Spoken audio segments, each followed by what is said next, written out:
Welcome to Reformed Thinking. I am your host. And looking at the stack of documents on the table today, I have to say I am feeling a mix of intimidation and excitement.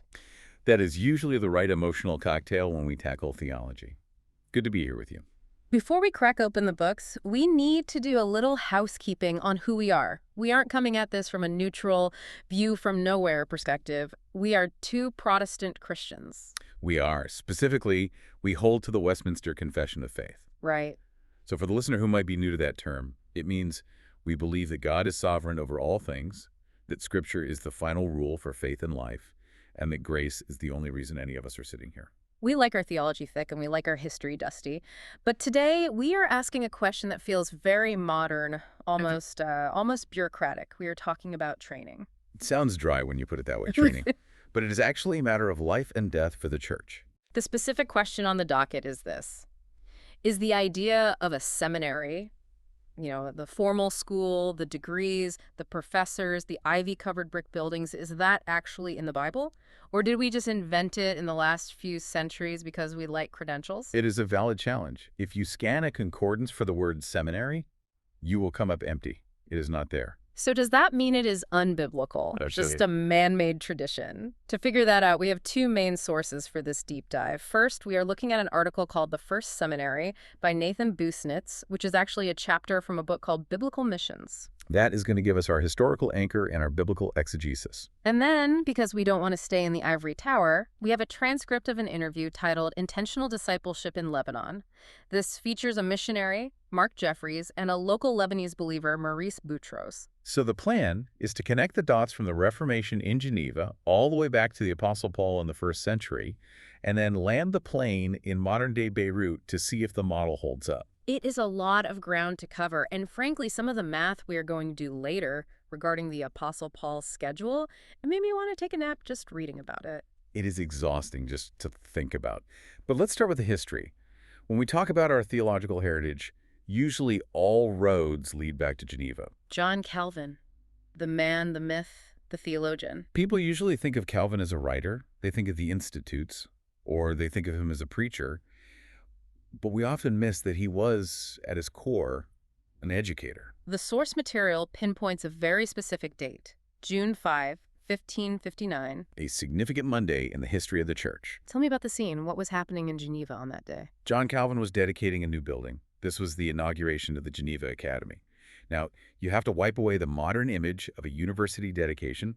This wasn't a bunch of wealthy donors drinking champagne and cutting a ribbon. What was the vibe? You have to remember that Geneva at this time was essentially a refugee camp. The Reformation was sweeping through Europe, but the counter-reaction was violent. If you were Protestant in France or Scotland or the Netherlands, you were a target. You could be imprisoned, you could be burned at the stake. So people were fleeing to Geneva for safety. Right. The city was packed with displaced people, traumatized people. And in the middle of this crisis, Calvin decides to build a school. The source brings up the structure of this school. It wasn't just one thing. It was two-tiered. They had the college, which was for the youth, basically getting them up to speed on reading, writing, and general education. But then they had the Schola Public, the seminary. This was specifically for training pastors. There is a detail in the text about where the building was located. It says it was built only a short distance from Calvin's church, St. Pierre. That geography tells you everything you need to know about their philosophy. The proximity was intentional. It showed that the academy and the church were married. They weren't dating, they were married. That feels different from today. Often, it feels like the academic world of theology is over here, in the university, dealing with high-minded theories, and the local church is over there, dealing with potlucks and parking lots. And that disconnect is fatal. For Calvin, the academy existed solely to work for the church. It wasn't an ivory tower where you went to think abstract thoughts.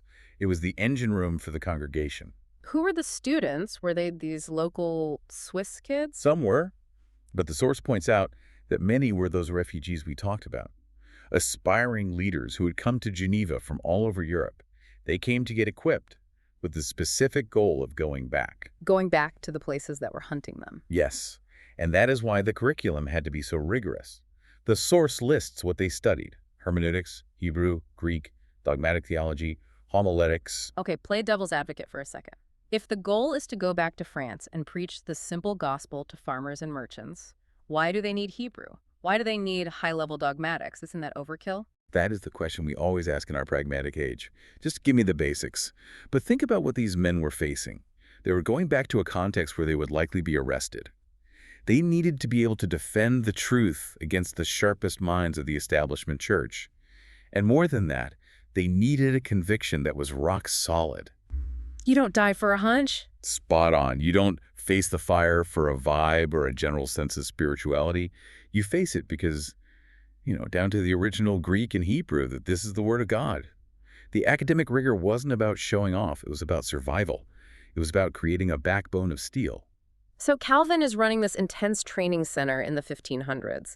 Let's jump in the time machine and move forward about 3 centuries. We are going to Victorian London. To the Prince of Preachers, Charles Spurgeon. Now, everyone knows Spurgeon.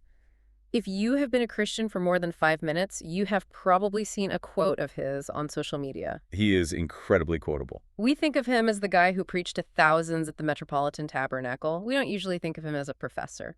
But the source argues that his role as a trainer was just as significant as his role as a preacher. And the story of how his college started is great because it is so accidental. It wasn't a grand strategy. Not at first. It started in 1855 with one guy, a young man named Thomas Medhurst. Just one student. Just one. Spurgeon met with him weekly. Here's the most famous preacher in the world, with all the demands on his time, carving out hours every week to sit with one young man and teach him theology. That is the definition of organic. It wasn't a board meeting decision. It was a personal investment. And because it was effective, it grew. Mm-hmm. One student became two. Two became a dozen. By 1864, less than 10 years later, he had over 100 men. That is rapid growth. The need for a formal structure became obvious. He couldn't just do it in his study anymore. So he founded the Pastor's College. I appreciate the name. It's not the Spurgeon Institute for Advanced Intellectual Discourse. It's just the Pastor's College. It does what it says on the tin. It reflects his pragmatism. He wasn't trying to create scholars who would write dusty books that no one reads. He was trying to create pastors who would shepherd real people. The numbers in the source are staggering. It says by the time Spurgeon died in 1892, nearly 900 men had been trained there. 900. Imagine the footprint of that. And the source makes a really cool point about geography here, too. Spurgeon himself was pretty local. He was in London. He didn't travel the world. He stayed in his pulpit. But the graduates, they went everywhere. The source lists China, South Africa, Australia, South America. It is the difference between addition and multiplication. That is it. If you preach a great sermon, you add listeners. If you train a pastor, you multiply congregations. Spurgeon understood that his legacy wasn't just his own voice. It was the voices of the men he trained. So we have the Geneva model, rigorous, academic, near the church. We have the Spurgeon model, organic, pastoral, missional. But now we have to face the music. The sola scriptura music. Right, because Calvin is great and Spurgeon is great, but they aren't the apostles. If we claim to be people of the book, we need to find this in the book. Is there actually a biblical precedent for a seminary? This brings us to the core of Nathan Busenitz's argument. He takes us to the book of Acts, chapter 19. This is Paul's third missionary trip. It is. We are looking at roughly AD 52 to 56. Paul arrives in Ephesus. Set the stage for us. What is Ephesus like? It is not a sleepy village. Ephesus was a metropolis. Think of it as a combination of New York City and Las Vegas with a massive religious shrine in the middle. It was a hub of commerce, but it was also the home of the Temple of Artemis. One of the wonders of the ancient world. Huge pagan temple. Cult, prostitution, occult practices, magic. It was a spiritually dark, heavy place. And Paul walks right into the middle of it. He starts in the synagogue, as usual. It was his standard operating procedure. Go to the Jews first. He preaches there for 3 months. The text says he was speaking out boldly and reasoning and persuading them about the kingdom of God. But then the walls go up. Resistance sets in. Acts 19.9 says that some of them became hardened. They stopped believing. And not only that, they started speaking evil of the way in front of the multitude. The way being the early term for Christianity. Right. So the synagogue transitions from a place of opportunity to a hostile environment. They are publicly trashing the gospel. So this is the pivot point. Paul has a choice. He can pack up and leave town. He can try to fight them, or he can do something else. He chooses option C. He withdraws. He takes the disciples, the people who actually believed, and he moves his operation. He goes to the school of Tyrannus. We have to stop on that name, the School of Tyrannus. It sounds like a villain in a comic book. It really does. Tyrannus. The Greek word literally means tyrant. So was that his actual name given at birth? Hello, little baby tyrant. Probably not. Scholars think it was likely a nickname given to him by his students. That makes sense. Here comes Mr. Tyrant. So he was probably a tough teacher, maybe a rhetoric professor who drilled his students hard. Or just a generally unpleasant landlord, we don't know for sure. But the source notes the irony. You have the Hall of the Tyrant, a place probably associated with harshness, now hosting the Apostle of Grace. So Paul rents this hall, and this, according to our source, is the first seminary.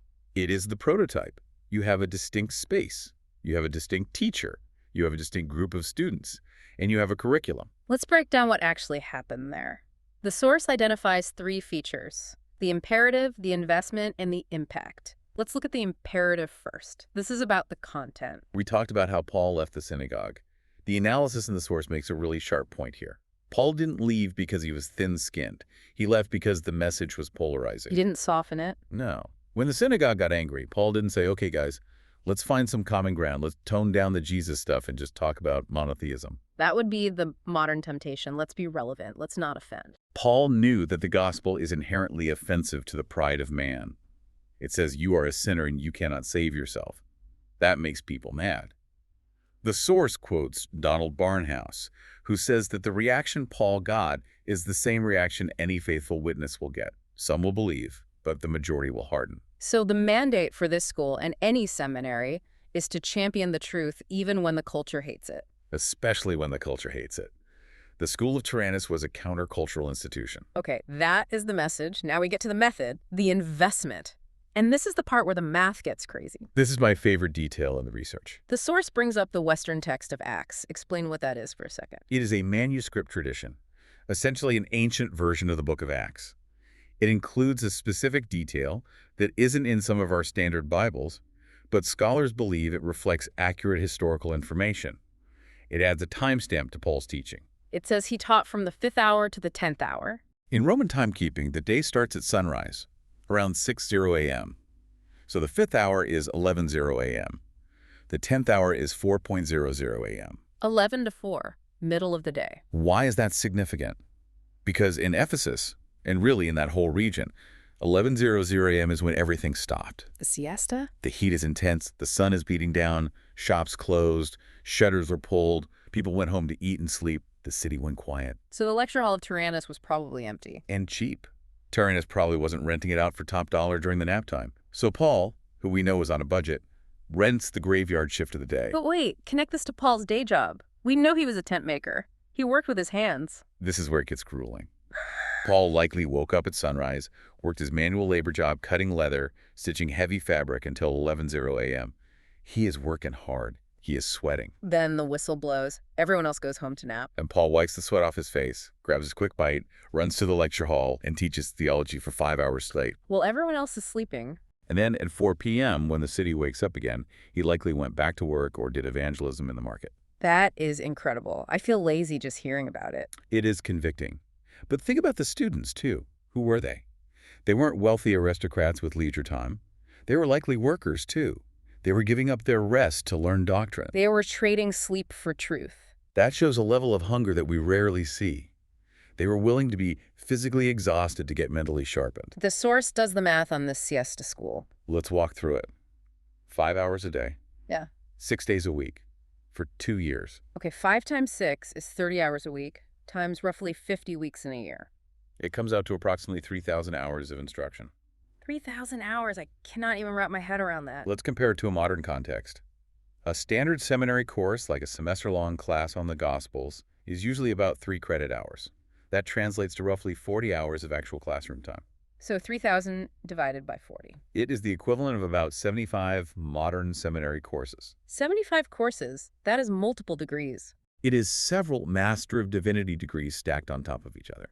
In 2 years. That completely destroys the idea that the early church was just floating around on vibes and spirit-led chaos. It was incredibly structured. It was systematic. Paul wasn't just giving them a thought for the day.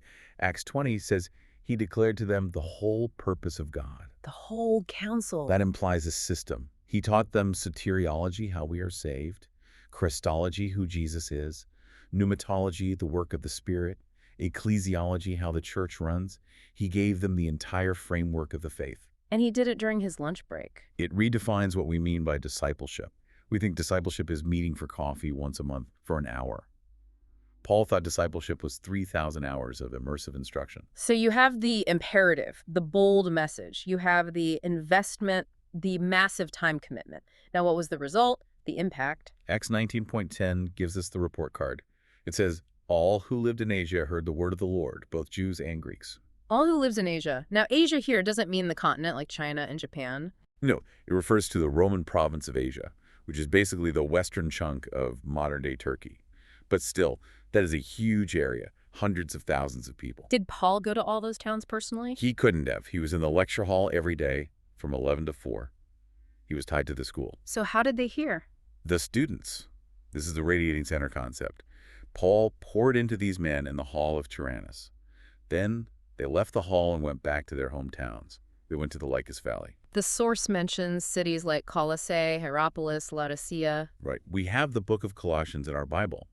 But Paul had never been to Colossae when he wrote it. He says in chapter 2 that they had not seen his face. So who started the church there? A man named Epaphras. And where did Epaphras learn the gospel? Almost certainly in the school of Tyrannus. So Epaphras sits in the hot lecture hall, learns from Paul, goes home, and plants a church. And likely the 7 churches of Revelation, Ephesus, Smyrna, Pergamum, Thyatira, Sardis, Philadelphia, Laodicea, were all founded or strengthened during this 2-year window. It was a missions machine. It was. The seminary wasn't the end of the road, it was the launch pad. You come in, you get loaded up with truth, and you shoot out to plant churches. It really validates the model. Concentrated training leads to exponential expansion. And that leads us to the next link in the chain. Because Paul didn't stay in Ephesus forever. Eventually, he leaves. And years later, we find him in a very different setting. He is in Rome. He is in a dungeon. He is waiting to be beheaded by Nero. The mood has changed. It is the end of his life. He picks up his pen to write his final letter, 2 Timothy. And he writes it to his spiritual son, Timothy. And where is Timothy at this point? He is pastoring in Ephesus, the very same city. So the geography circles back. Paul writes the famous verse, 2 Timothy 2.2, "The things which you have heard from me in the presence of many witnesses, entrust these to faithful men who will be able to teach others also." The source suggests there is a memory trigger in that verse. Think about it. When Paul says, "The things you heard from me in the presence of many witnesses," what is Timothy picturing? He is picturing the school of Tyrannus. Acts 19.22 tells us Timothy was there. He was one of the guys in the room. He saw Paul sweating. He saw Paul answering questions. He saw the grind. So when Paul says, do what I did, he isn't speaking abstractly. He is saying, Timothy, remember the lecture hall. Remember the 3,000 hours. Do that. Find faithful men. Pour the truth into them so they can pour it into others. It is the chain of custody. Paul to Timothy. Timothy to faithful men to others. 4 generations in one verse. And the mechanism for that transfer, the actual tool used to move the deposit of faith from one brain to another, was the rigorous daily teaching model. The Tyrannus model. So, to answer the question we started with, is the seminary biblical? The source argues absolutely yes. Whether you call it a seminary, an academy, or a discipleship center, the principle is the same. You need a dedicated time and space to transfer the heavy weight of God's truth to the next generation. That is a compelling case from history and scripture. But I can hear the skeptic in the back of the room saying, okay, that worked for Paul in the 1st century. That worked for Calvin in the 16th century. But we live in the 21st century. The world is different. We have the internet, we have global travel, we have completely different cultural dynamics. Does this Tyrannus model, this heavy investment, actually work today? Or is it an antique? To answer that, we turn to our second source for this deep dive, the interview from Lebanon. This brings us to Mark Jeffries and Maurice Boutros. Let's introduce them. Mark is an American missionary. Maurice is a Lebanese national who came to faith and is now a partner in the ministry. And right out of the gate, Maurice gives us a reality check. He critiques what he calls the tourist missionary. That is a stinging phrase, tourist missionary. It is sharp, but it comes from his experience. He describes missionaries who come to Lebanon for short stints, 1 year, 2 years. No, 2 weeks. Right. They come, they distribute money, they run a program, they take some photos, and they leave. He says they treat it like a third world project. He says they don't share our problems. They're visitors. They have a return ticket in their pocket. And because of that, they never really understand the context. That is the opposite of the Tyrannus model. Paul moved in for 2 years. He worked the local jobs. He lived on the local schedule. Mark Jeffries, the missionary in the interview, adopts that Pauline mindset. Hmm. But he admits it wasn't easy. When he arrived in Lebanon, he had a major problem. He couldn't speak Arabic. Right, so he couldn't just rent a hall and start lecturing on Romans. He was effectively mute. So what did he do? He had to rely on life discipleship. Like- He couldn't teach with words, so he taught with his actions. Maurice says something striking here. He says, I saw what he would do in hard times. This is the crisis classroom concept. Lebanon has been through a lot in the last few years. It's a revolution. The financial collapse. Imagine your life savings evaporating overnight because the currency lost 90% of its value. The port explosion in Beirut. Massive devastation. Windows blown out for miles. Mark was there for all of that, and Maurice was watching him. He was watching how the theology actually worked when the glass was shattering. Yes, you can lecture on the sovereignty of God in a clean, air-conditioned classroom. It is a nice concept. But when your bank account is frozen and your house is damaged and the missionary is standing there beside you, not panicking but praying, that is the lesson. Maurice says it is not about a book. It is about availability and confronting sin. That confrontation piece is interesting. He says Mark earned the right to confront him because of the relationship. They drank a lot of coffee. Gallons of coffee. In the Middle East, coffee is the vehicle for discipleship. You sit, you talk, you build trust, and then you open the Bible. Let's talk about the language barrier again, because the source calls this a strategic cultural adaptation. Mark spent 6 years learning Arabic. 6 years. Just pause on that. That is a massive amount of time. Think about the humility required. You are a grown man. You have a theology degree. You have things to say. But for 6 years, you speak like a toddler. You stumble over words. You make mistakes. Why do it? Why not just use a translator? Maurice explains the payoff. Because Mark learned the language, he wasn't just able to disciple Maurice. He was able to talk to Maurice's father. And Mark's wife could talk to Maurice's mother. The older generation didn't speak English. If Mark had relied on English, he would have hit a generational wall. By paying the cost of the language, he unlocked the family. He unlocked the culture. Mark quotes 1 Corinthians 9:22, I have become all things to all men. He interprets that in a very challenging way. He says, to become all things, you have to stop being some things. You have to give up parts of your own cultural identity. You cannot be fully American if you want to be effective in Lebanon. You have to create space in your heart for the new culture. And that means evicting some of your old comforts. Which brings us to the section on the cost. Because Maurice drops a metaphor that I think every Western listener needs to hear. The Disneyland comment. Tell us about that. Maurice visited the United States. He saw the churches, the homes, the lifestyle, and he thanked the team for leaving Disneyland. He calls America Disneyland. Is he wrong? Think about it from his perspective. You flip a switch, the lights come on. Always. You turn a handle, clean water comes out. You want gas, it is at the pump. You want food, it is delivered tomorrow. It is a fantasy world compared to the instability of the Middle East.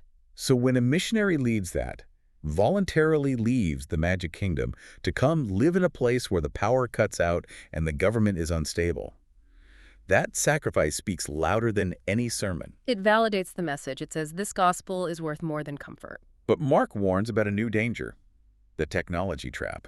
This is so relevant. He says technology keeps us tethered to Disneyland. In the old days, like Adoniram Judson going to Burma in the 1800s when you left. You packed your stuff in a coffin. You said goodbye forever. You cut the cord. There was no going back. But today, you land in Beirut, and you can video call your mom in Ohio before you even leave the airport. You can watch the shows you like. You can follow your favorite football team. And Mark says that is a trap.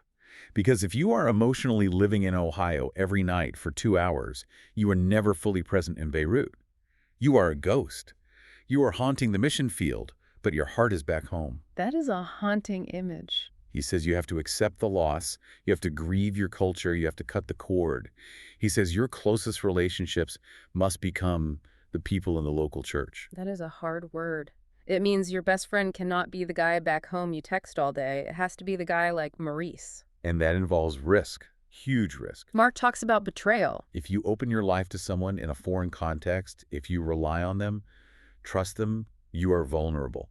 They could hurt you, they could cheat you, they could turn on the ministry. But if you don't take that risk, wait, if you don't step out there, you don't get the connection. You never get the reward. You never get the life-on-life dynamic. Maurice says that Mark didn't just lecture him, he became a brother. And that brotherhood was the base for the truth. So we have come full circle. We started with Paul in the lecture hall in Ephesus. We went to Calvin in the refugee camp of Geneva. We ended up with Mark in a coffee shop in Lebanon. And the pattern is identical. What are the common threads? First, rigor.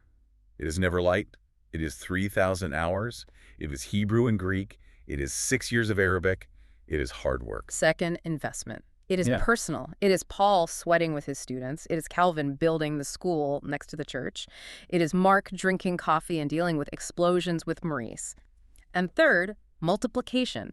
It never stops with the student. It radiates out. Ephesus reaches Asia. Geneva reaches Europe. Mark reaches Maurice, who reaches his people. It is the same gospel, the same method, just different centuries. So as we wrap up this deep dive, I want to turn the spotlight on you, the listener, because chances are you aren't about to move to Beirut, and you probably aren't going to quit your job to start a lecture hall during nap time. But the principle of the Tyrannus model still applies to you. We live in an age of downloaded knowledge.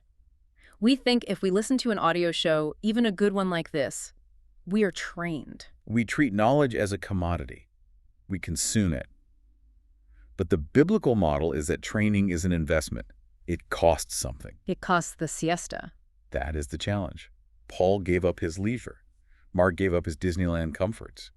If you want to know God, really know him, not just have a few facts, but have that structural theology that can withstand a crisis, what are you willing to give up? What needs to be cut off? Is it the 2 hours of streaming TV at night? Is it the scrolling on social media? Is it the hobby that consumes all your mental energy? You cannot have the impact of an Acts 19 without the investment of an Acts 19. You have to do the time. You have to sit in the lecture hall. You have to find the faithful men. We are the beneficiaries of a long chain of people who did that, from Paul to Timothy all the way down to us. The question is, are we going to keep the chain going? That is the question. Something for you to chew on this week. Think about what that cutting off looks like in your own life. Thanks for taking this deep dive with us. This has been Reformed Thinking. Until next time.